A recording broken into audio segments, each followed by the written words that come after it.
नमस्कार। नमस्कार। मैं अनुज कृपाल। आज अपने मित्र डॉक्टर चंद्रमणि ब्रह्मदत्त, हिंदी साहित्य के जाने पहचाने नाम, उनसे आज भारतीय लोकतंत्र के वास्तविक रूप के बारे में चर्चा है। जी, धन्यवाद अनुज डॉक्टर जी। साहब, आप हमारे पास समय निकाला, जी, उसके लिए आपका धन्यवाद। जी धन्यवाद। आज हम आपसे भारतीय लोकतंत्र के वास्तविक रूप के बारे में चर्चा करेंगे। क्या भारतीय लोकतंत्र में वास्तविक रूप में राजतंत्र है या लोकतंत्र है? अनुज जी, बहुत महत्वपूर्ण सवाल। और चूँकि मैं साहित्य का विद्यार्थी हूँ, लेकिन कोई भी जागरूक व्यक्ति जब समाज में घट रही सारी स्थिति और परिस्थिति का ध्यान रखता है तो वही अच्छा साहित्य रच सकता है और लिख सकता है, रच सकता है या उस पर काम कर सकता है। जैसे कि आपने बहुत सुंदर सवाल किया मुझसे भी कि क्या भारत में वास्तविक रूप से लोकतंत्र है या राजतंत्र है। जहाँ पे मुझे जानकारी है और शायद आप सभी बहुत अच्छी तरह वाकिफ होंगे, अगर हम संवैधानिक दृष्टिकोण से अगर लेखन की दृष्टि से कहें तो आप कह सकते हैं कि भारत में लोकतंत्र है। लेकिन अगर हम भारत के राजनीतिक परिदृश्य को सन 47 से केवल सन 47 से आज तक के हमारा राजनीतिक दृष्टिकोण को उठाकर देखें और उसका विश्लेषण करें, उसका अध्ययन करें, तो मुझे व्यक्तिगत रूप से ऐसा लगता है, आप भी अनुचित सहमत होंगे कि भारत में लोकतंत्र किसी भी सूरत में नहीं है। क्यों नहीं है, इसके मैं आपको बहुत सारे उदाहरण दे सकता हूँ। हमने स्वतंत्रता के लिए संघर्ष किया, अंग्रेजों को अलग कर संघर्ष करने के लिए संघर्ष किया, और उस समय के जो भारतीय राजा टुकड़े टुकड़ों में थे, उनसे भी एक तरह से अपने आप को मुक्त करने के लिए संघर्ष किया।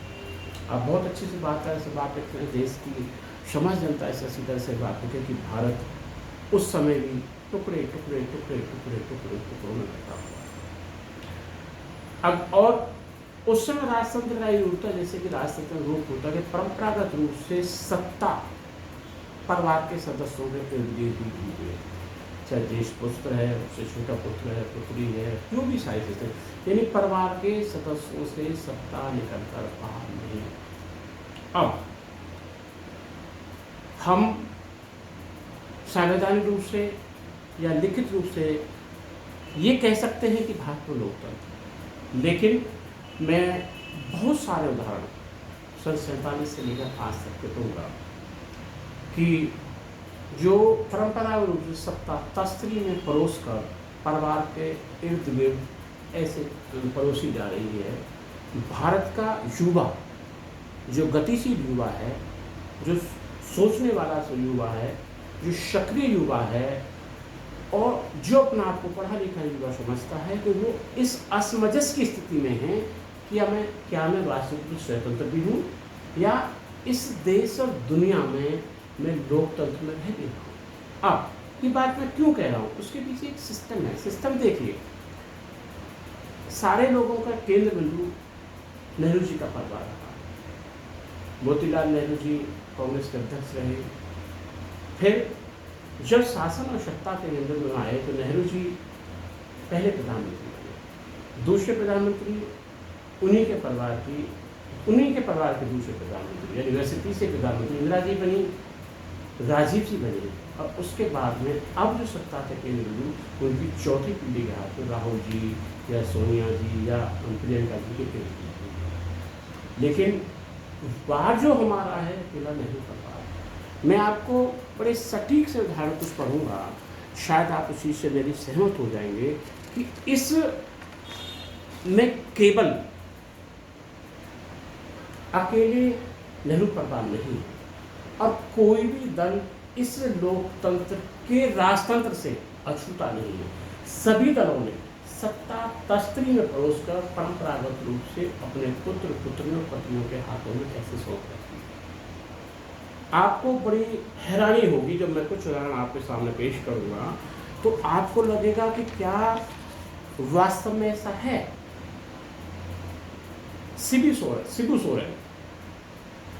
शिबू सोरेन जी झारखंड के 3 बार चीफ मिनिस्टर रहे, झारखंड मुक्ति मोर्चा। उसके बाद उनके बेटे हेमंत सोरेन 2 बार मुख्यमंत्री, और इसी के साथ देखिए जो उनकी पार्टी है झारखंड मुक्ति मोर्चा, उसके वो राष्ट्रीय अध्यक्ष रहते हैं। उसके बाद परंपरागत रूप से संगठन के भी राष्ट्रीय अध्यक्ष बने रहते हैं। लोकतंत्र, मुलायम सिंह यादव जी 3 बार उत्तर प्रदेश के मुख्यमंत्री रहे। उनके बेटे अखिलेश यादव मुख्यमंत्री हो जाते हैं। मैं आपको ऐसे उदाहरण केवल अभी मुख्यमंत्री के बता रहा हूँ, बाकी और बताऊंगा। अखिलेश यादव जी मुख्यमंत्री हो जाते हैं, पिता भी मुख्यमंत्री, बेटा भी मुख्यमंत्री। बीजू पटनायक जी मुख्यमंत्री रहते हैं उड़ीसा के, उनके बेटे 5 बार से नवीन पटनायक जी मुख्यमंत्री। शेख अब्दुल्ला जम्मू कश्मीर के 2 बार मुख्यमंत्री रहे। उनके बेटे फारूक अब्दुल्ला 3 बार मुख्यमंत्री रहे। उनके बेटे अमर अब्दुल्ला मुख्यमंत्री रहे जम्मू कश्मीर का भाग। मुफ्ती मोहम्मद सईद वहाँ मुख्यमंत्री रहे। उनकी बेटी महबूबा मुफ्ती मुख्यमंत्री। देवीलाल जी 2 बार मुख्यमंत्री रहे हरियाणा। ओम प्रकाश चौटाला जी जहाँ तक मुझे ज्ञात है 5 बार मुख्यमंत्री रहे। अब ओम प्रकाश चौटाला जी के जो पोते हैं दुष्यंत चौटाला जी वहाँ उप मुख्यमंत्री हरियाणा। एच.डी. देवगौड़ा जी जो हमारे प्रधानमंत्री रहे वो 2 बार कर्नाटक के मुख्यमंत्री रहे। उसके बाद उनके बेटे एच.डी. कुमार स्वामी 2 बार कर्नाटक के मुख्यमंत्री रहे। ये मैं आप आंकड़े देखिएगा, और ये आंकड़े मैं भारत के विशेष करके उन युवाओं के लिए कह रहा हूँ जो जागरूक हैं और अपने आप को बौद्धिक और पढ़ा लिखा समझते हैं। एक आंकड़े मेरे केवल उनके लिए ये कह रहा हूँ जो अपने आप को बौद्धिक नहीं समझते, शायद उनके लिए मेरे आंकड़े हैं नहीं। दूसरा, शंकरराव चौहान 2 बार महाराष्ट्र के मुख्यमंत्री रहे। उनके बेटे अशोक चौहान 2 बार महाराष्ट्र के मुख्यमंत्री रहे। पी.ए. संगमा, अब आप ही कहोगे जो हमारे लोकसभा अध्यक्ष रहे हैं, राष्ट्रपति का चुनाव भी जो लड़ा, तो 1 बार मेघालय के मुख्यमंत्री रहे और अब उनके बेटे कोनराड संगमा भी वहाँ के मुख्यमंत्री हैं। रविशंकर शुक्ल अविभाजित मध्य प्रदेश के मुख्यमंत्री रहे। उनके बेटे श्यामा चरण शुक्ल 2 बार मुख्यमंत्री हुआ। वाई.एस. राजशेखर रेड्डी 1 बार मुख्यमंत्री रहे। अब उनके बेटे जगन रेड्डी वहाँ के मुख्यमंत्री। दौड़जी खाडू अरुणाचल के मुख्यमंत्री रहे। अब वहाँ प्रेमा खाडू जी मुख्यमंत्री हैं। करुणानिधि का उदाहरण आपके सामने है, वो मुख्यमंत्री रहे तमिलनाडु के। उसके बाद उनके बेटे स्टालिन मुख्यमंत्री ये और लालू प्रसाद यादव जी मुख्यमंत्री रहे बिहार के। उनकी पत्नी वहाँ की मुख्यमंत्री। एन.जी. रामचंद्रन आपने नाम सुना होगा, वो मुख्यमंत्री रहे तमिलनाडु के। उनकी पत्नी जानकी, शायद आप होंगे, वो वहाँ की कुछ दिन मुख्यमंत्री रहे। एन.टी. रामाराव जी आंध्र प्रदेश के मुख्यमंत्री रहे। संयुक्त आंध्र प्रदेश की मैं आपसे बात कर रहा हूँ। उसके बाद उनके दामाद वहाँ के मुख्यमंत्री चंद्रबाबू नायडू। ठीक है, अब और देखिएगा भारत की राजनीति के लोकतंत्र का घालमेल देखिएगा। प्रकाश सिंह बादल जब पंजाब के मुख्यमंत्री रहते हैं तो दोनों बार वो अपने बेटे सुखबीर सिंह बादल को अपना देवीलाल जी, चौधरी देवीलाल जी को जब आप देखेंगे, जब मैंने पहले चर्चा की कि देवीलाल जी मुख्यमंत्री रहे, ओम प्रकाश चौटाला जी मुख्यमंत्री रहे, और ओम प्रकाश चौटाला जी के बेटे दुष्यंत कुमार जी अब वहाँ डिप्टी सीएम में। तो जब देवीलाल जी चीफ मिनिस्टर वहाँ पर रहते तो उन्होंने अपने बेटे रणजीत चौटाला को भी 1 बार अपने मंत्रिमंडल में शामिल किया। आज जो तेलंगाना है उसके जो मुख्यमंत्री हैं चंद्रशेखर राव, उनके बेटे उनके मंत्रिमंडल में शामिल। उद्धव ठाकरे के बेटे आदित्य ठाकरे मंत्रिमंडल में शामिल।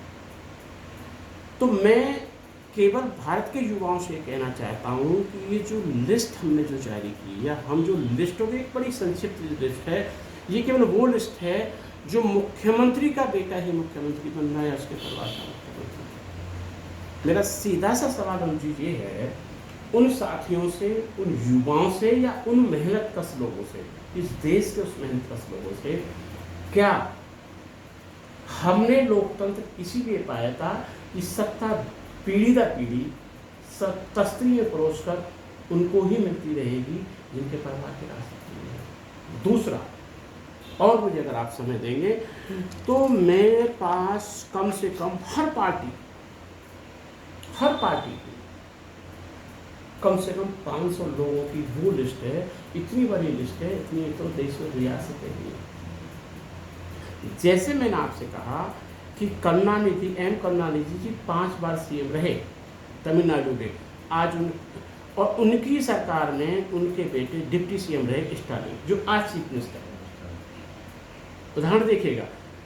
और ऐसा नहीं है कि ये नहीं है, जैसे लालू प्रसाद जी का मैं नाम ले, लालू प्रसाद यादव जी सीएम हो गए, उनकी पत्नी राबड़ी देवी जी सीएम हो गए, फिर उनके बेटे डिप्टी सीएम हो गए तेजस्वी, और तेजस्वी और दूसरे जो बेटे इनके तेज प्रताप वहाँ के स्वास्थ्य मंत्री हो गए, उनकी बेटी मीसा भारती राज्यसभा की सदस्य हो गई, उनके साले साधु यादव जी और सुभाष यादव जी वो संसद में आ गए।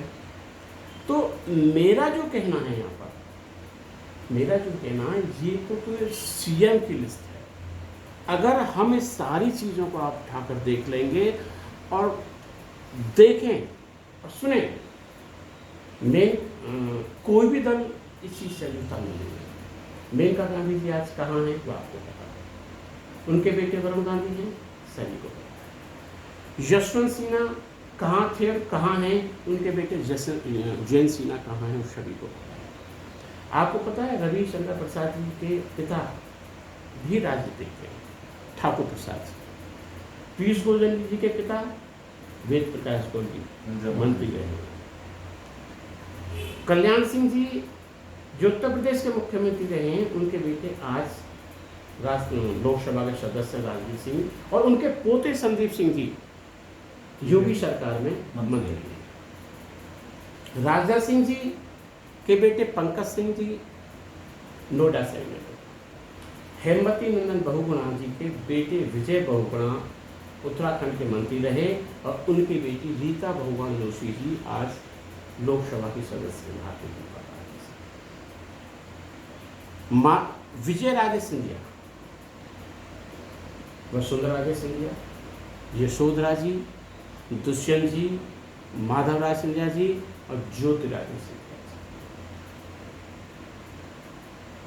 जी। दूसरा, रमन सिंह के बेटे अभिषेक सिंह,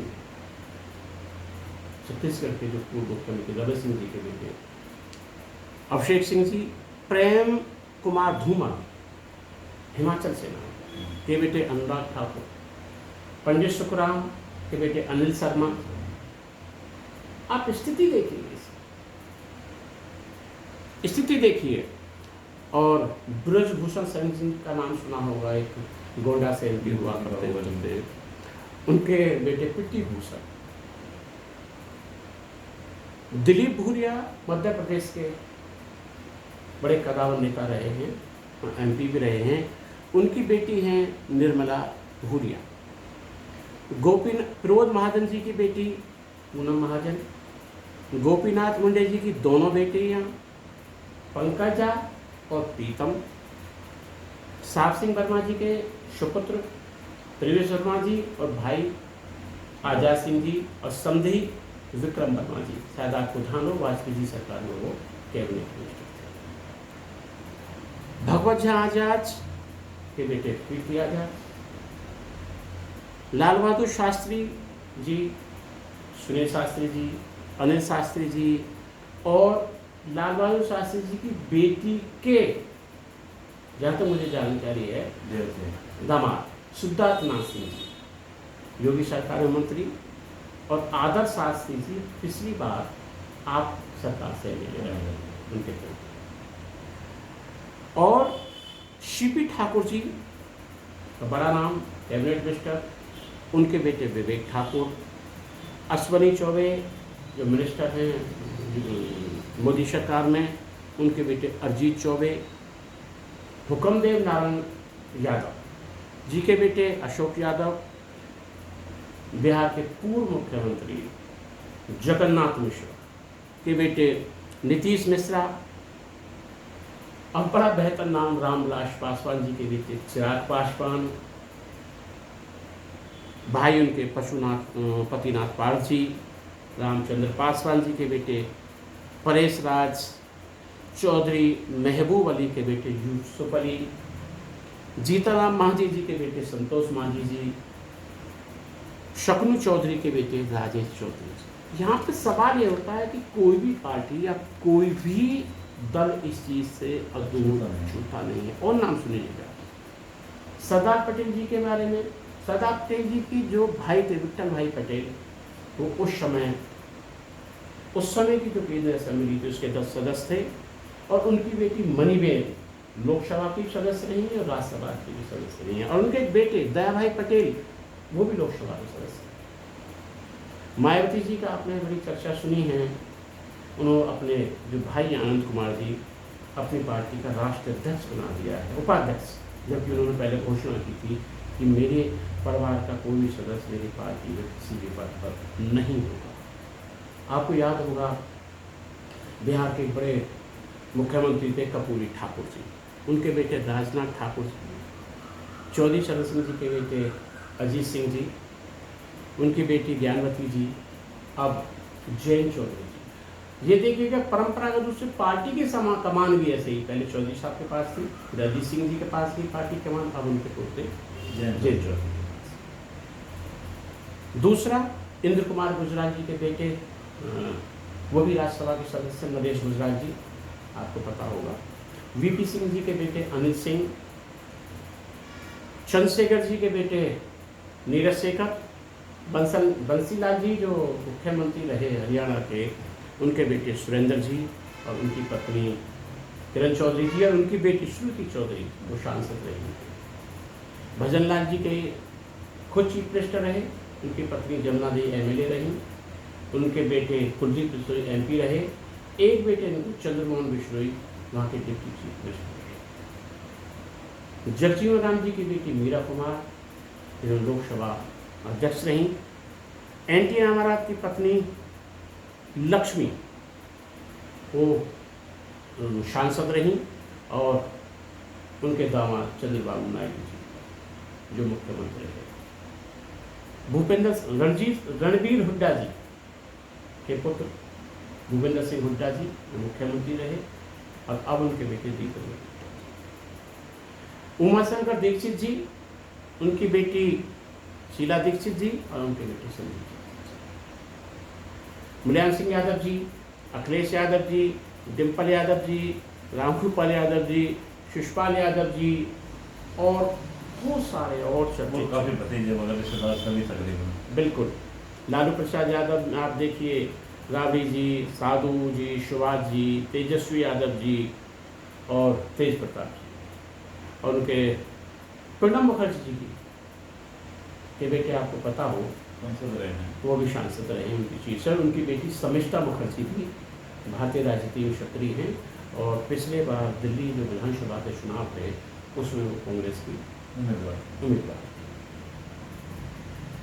आपने एक नाम सुना होगा चौधरी, मैं बस 5 मिनट ले रहा हूँ मनोज जी आपकी, क्योंकि देश के युवाओं को ये पता होना चाहिए हम कहाँ हैं, इसलिए मैं आपसे 5 मिनट की बात ले रहा हूँ। मैं किसी पक्ष या पक्ष की बात नहीं करता हूँ कि देश कहाँ जा रहा है, आज़ादी के मायने क्या है, क्या हमने इसीलिए हमारे पूर्वजों ने आज़ादी के लिए संघर्ष किया कि सत्ता परंपरागत रूप से उन्हीं हाथों में चली जाए?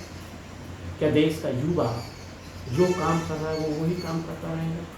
आपको एक चीज़ कह दूँ अनुज कृपाल जी, देश की आज ये स्थिति है, मैं किसी का विरोध नहीं कर रहा हूँ, प्राइवेट जब कोई बच्चा बीटेक करता है तो उसे 15,000 रुपये मिलते हैं। एक बच्चा प्राइवेट जो बीएड करके जी प्राइवेट स्कूल में लगता है उसको 15,000 रुपये मिलते हैं। सिक्योरिटी गार्ड को 15,000 रुपये मिलते हैं, एक स्वीपर को 15,000 रुपये प्राइवेट को मिलते हैं, एक ड्राइवर को 15,000 रुपये मिलते हैं। तो उन सारे लोगों को केवल मैं ये कह रहा हूँ कि ये सोचने विषय है, कोई भी पार्टी या सूची नहीं है। 2 मिनट और सुन लीजिएगा। चौधरी वीरेंद्र सिंह जी, आपको पता है सर छोटू राम जी के पोते थे, उनकी पत्नी प्रेमलता हरियाणा में। राव वीरेंद्र सिंह जी के बेटे राव इंद्रजीत सिंह भारत सरकार में मंत्री थे, उनकी बहन। धर्मेंद्र प्रधान जो भारत सरकार में पेट्रोल मंत्री हैं, वो देवेंद्र प्रधान जी के बेटे हैं, जो कि उस समय मंत्री रहे हैं। विजय गोयल जी का बड़ा नाम आपने सुना है, वो चरती लाल गोयल जी के बेटे हैं, जो कि पहली दिल्ली विधानसभा के अध्यक्ष रहे थे, चरती लाल गोयल जी। किरण रिजिजू जी का नाम, उनके पिताजी भी बहुत बड़े राजनीतिक रहे हैं, रिंचू खान। सोनेलाल पटेल जी की बेटी अनुप्रिया पटेल। नरेंद्र सिंह जी के बेटे देवेंद्र प्रताप। अशोक गजपति राजू, जिनके पिता विजय राम गजपति, जो कि एमएलए रहे, एमपी रहे आंध्र प्रदेश के अपने समय।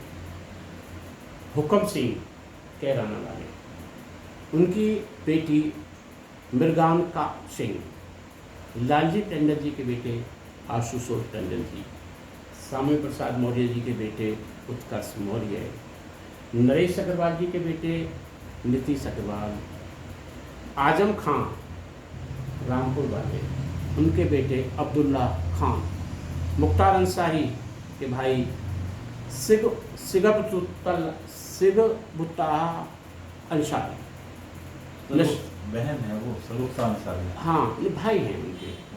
नशीमुद्दीन सिद्दीकी के भाई हसनुद्दीन सिद्दीकी। बाबूलाल गौर मध्य प्रदेश के मुख्यमंत्री रहे हैं, के बेटी की बहू कृष्णा गौर।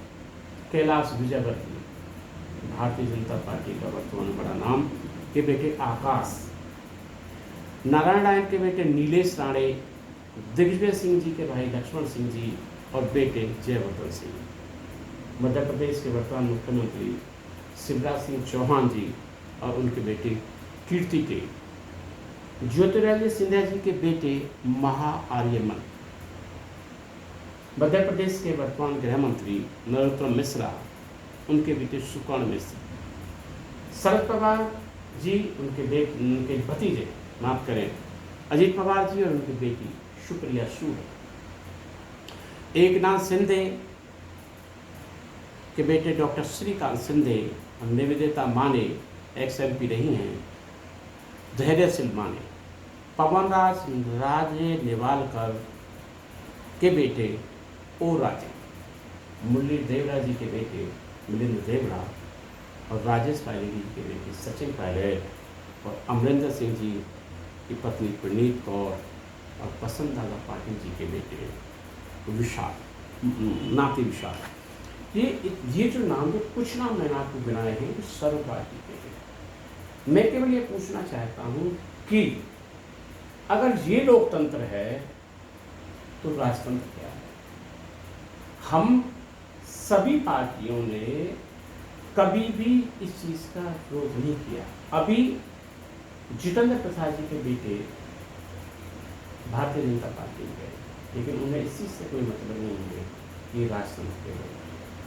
क्या किसी आम व्यक्ति को, आम कार्यकर्ता को या किसी भी क्षेत्र की मशहूर हस्ती को कोई पार्टी इतने गाजे बाजे के साथ देगी? क्या भारत में जिनके परिवार में कोई भी राजनीति में नहीं है, उनका कोई भविष्य है? जो व्यक्ति एमएनसी में जॉब करे वो एमएनसी में जॉब करे, जो कृषि में जॉब करे वो कृषि में जॉब करे, जो मजदूरी में जॉब करे वो मजदूरी में जॉब करे, जो जहाँ जॉब करे, जो जैसे जिए वैसे जिए। सत्ता की मलाई, लोकतंत्र रूपी जो राजतंत्र है, उसमें परंपरागत मिलकर काम करेंगे।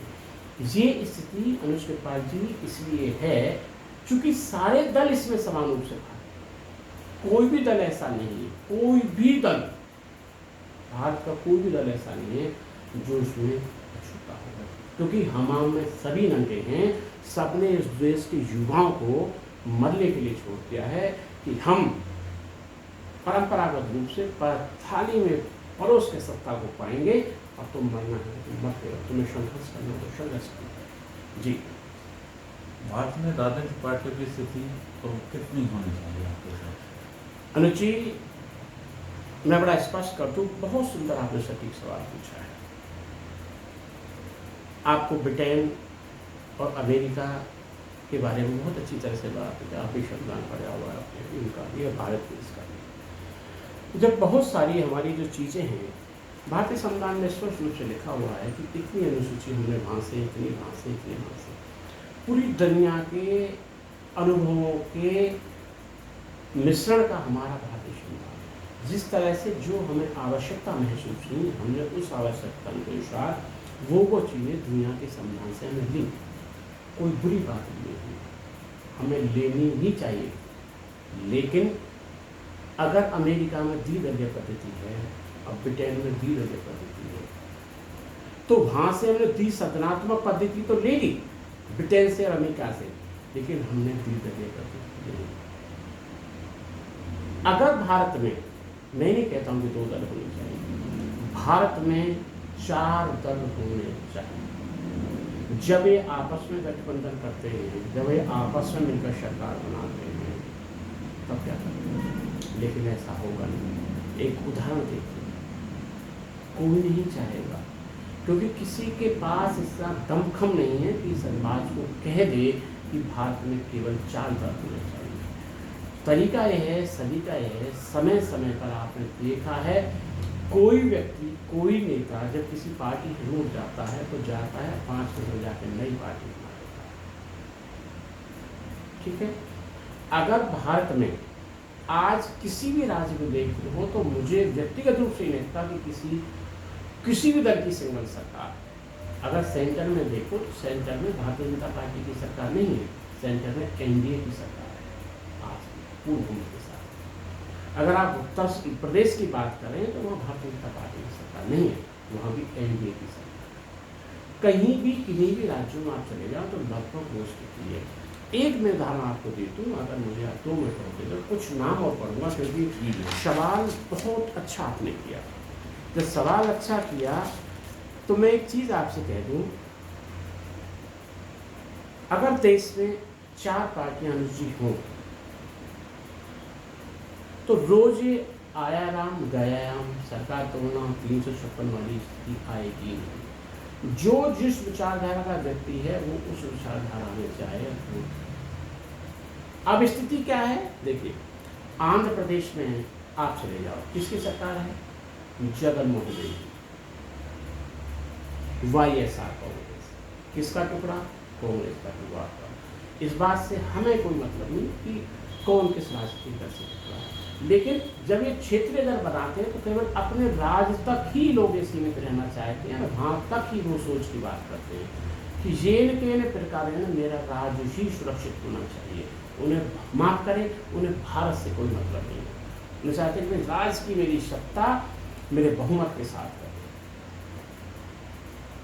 आंध्र प्रदेश में जगनमोहन रेड्डी है, वाईएसआर कांग्रेस की दुखद स्थिति और सुन लीजिएगा, खुद ही उसके वो खुदा हैं, सब मुख्यमंत्री भी खुद हैं, तो उस पार्टी के राष्ट्राध्यक्ष भी।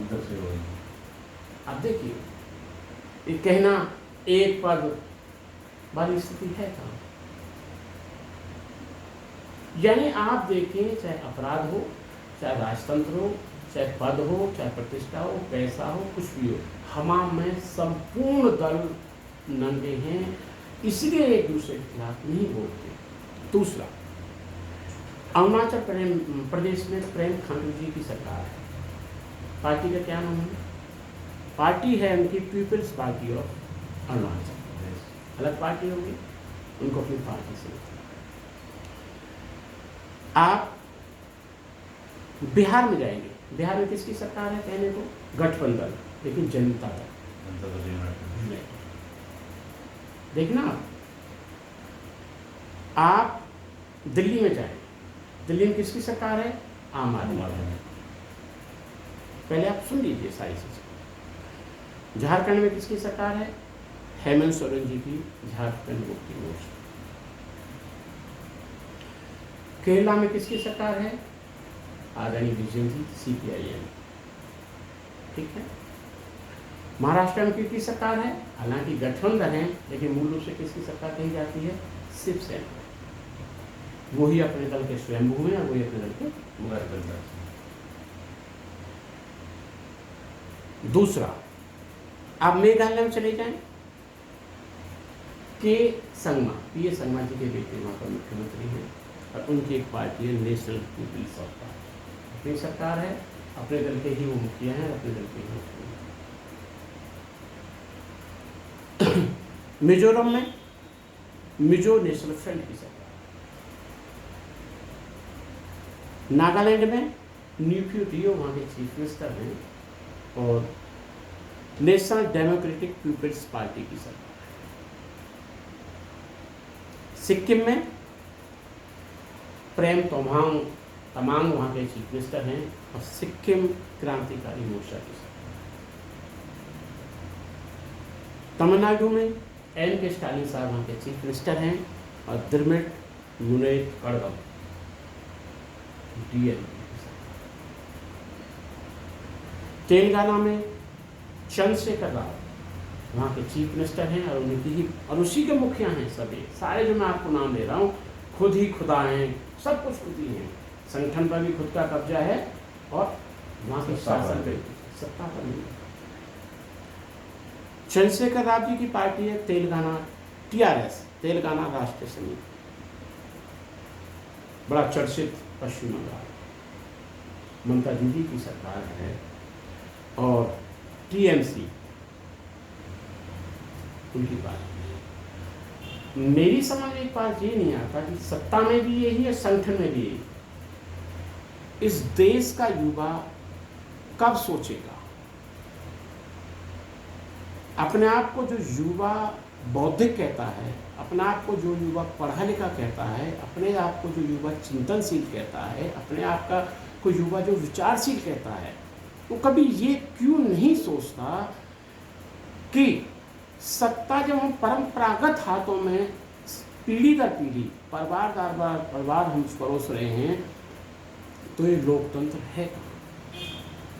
मैं किसी से विरुद्ध नहीं हूँ, लेकिन देश की बहुत बड़ी आबादी युवाओं से मैं कहना चाहता हूँ कि मुझे ये बता दें कि आपका हिस्सा शासन में कहाँ है, आपकी भागीदारी सत्ता में कहाँ है। आपकी भागीदारी केवल इतनी है कि आप वर्ग विभाजन में रहकर, पार्टी दर पार्टी में बटे रहकर केवल आप वोट करें और सत्ता के जो शीर्ष पर बैठे अपने अपने लोग हैं वो परंपरागत रूप से बाप, बेटा, बेटी, पत्नी और रिश्तेदारों के बीच में सत्ता की मलाई खाते रहें और तुम वोटर बने रहें। मेरा केवल भारत के युवाओं से ये सवाल है कि इस लोकतंत्र को, इस राजतंत्र को आप कब जानेंगे?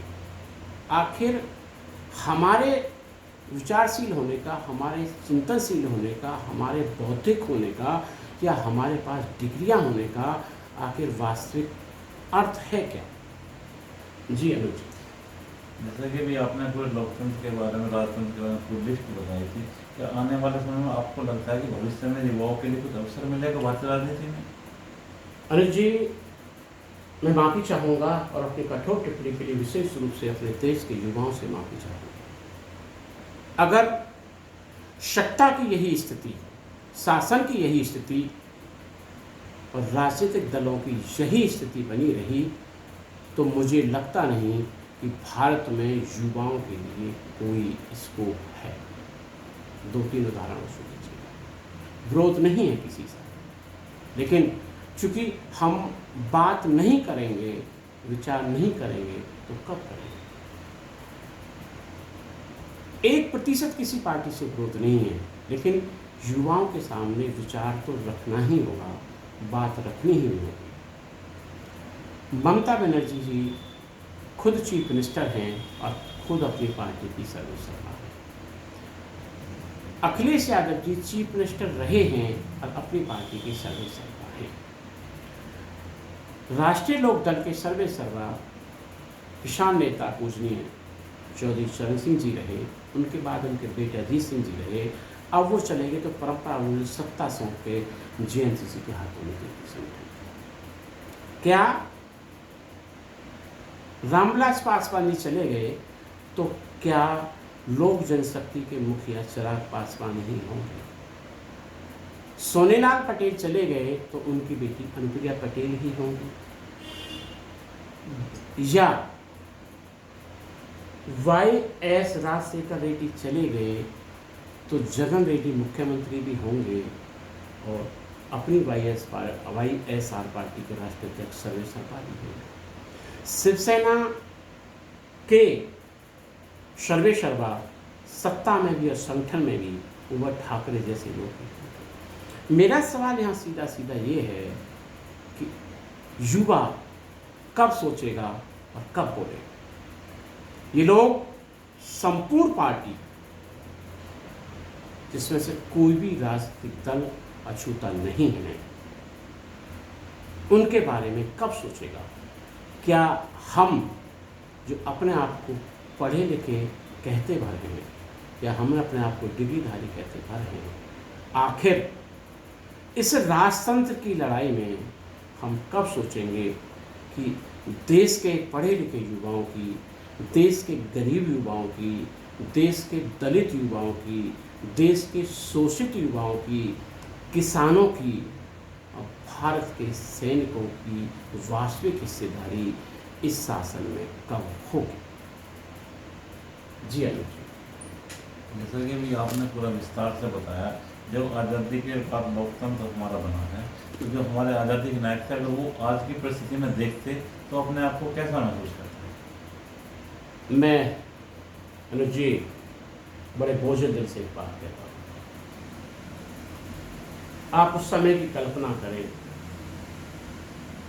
भगत सिंह जैसा क्रांतिकारी, माफ करें अगर भगत सिंह जी की अगर आप रिसर्च विषय में जाएंगे तो उस व्यक्ति के पास कोई कमी नहीं, बहुत अच्छा वो राजा की तरह रह सकता था, लेकिन उसने स्वतंत्रता का रास्ता चुना, उसने इस देश को बदलने का रास्ता चुना।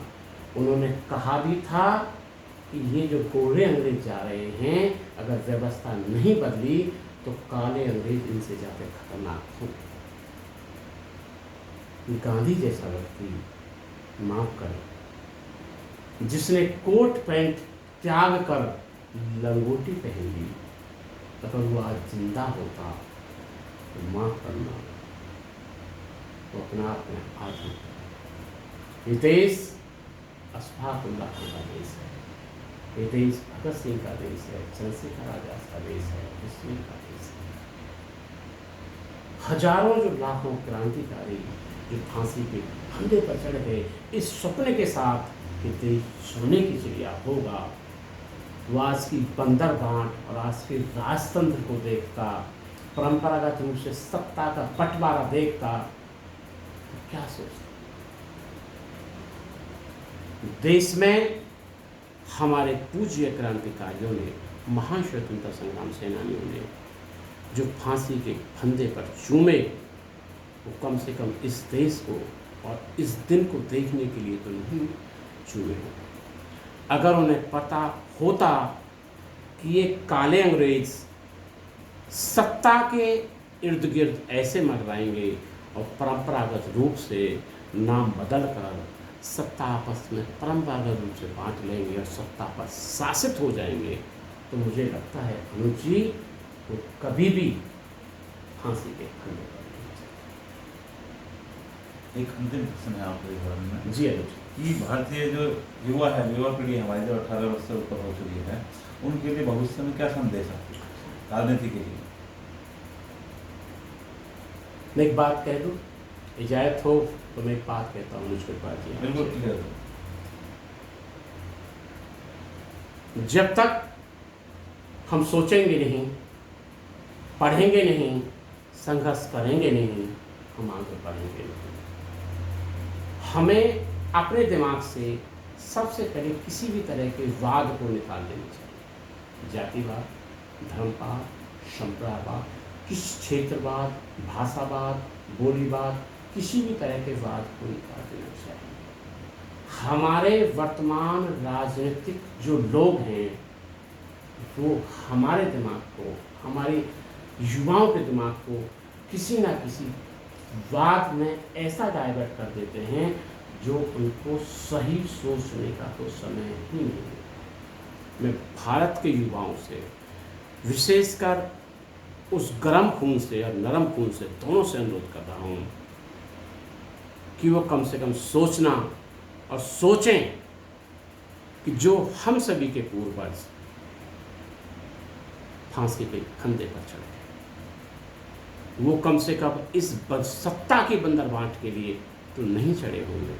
उन्होंने ऐसा कभी नहीं सोचा होगा कि इस दिन के लिए हम फांसी के फंदे पर चढ़ रहे हैं कि ये काले अंग्रेज अलग अलग नाम से सत्ता के इर्द गिर्द मंडरा जाएंगे और सब एक दूसरे मिलकर सत्ता की मलाई का रसापान करेंगे।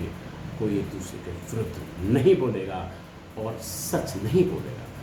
मैं अनुज जी स्पष्ट रूप से कर दूं,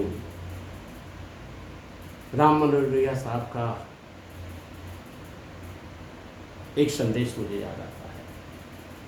उन्होंने कभी कहा था, हालांकि मैं राजनीतिक व्यक्ति नहीं हूँ, मैं आम जमीन का आदमी हूँ, भारत के स्वतंत्रता संग्राम सेनानी का पोता हूँ और कारगिल सैनिक का भाई हूँ। लेकिन राम मनोहर लोहिया साहब ने एक बात कहा था कि जिंदा कौमें कभी भी 5 साल का इंतजार नहीं करती।